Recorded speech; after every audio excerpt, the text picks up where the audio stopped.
Teil võivad ju pohlad olla, aga minul on jõhvikad ja ma kallan need jõhvikad nüüd kastrulisse.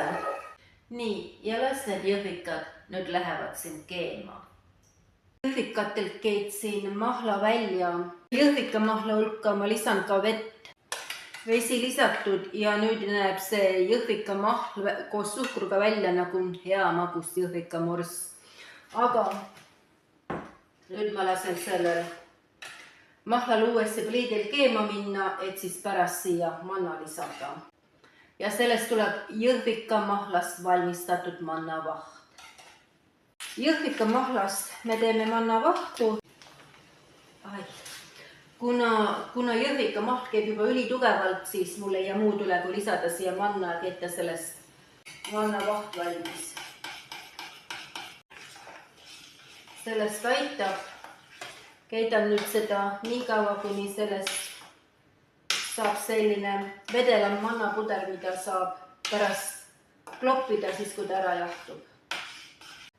Nii, selline ilus roosa vedelamat sorti mannakõrt on juba valmis.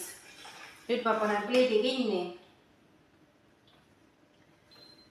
ja lasen sellel segul maha jahtuda, et siis hiljem see mannavahuks kloppida.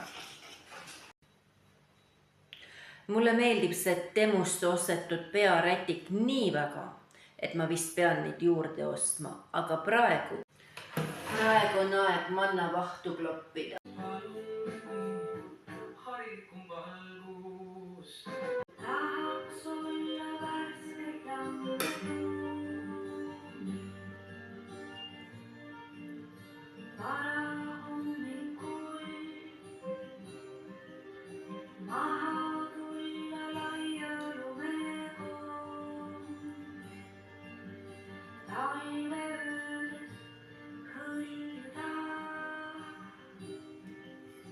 Okay.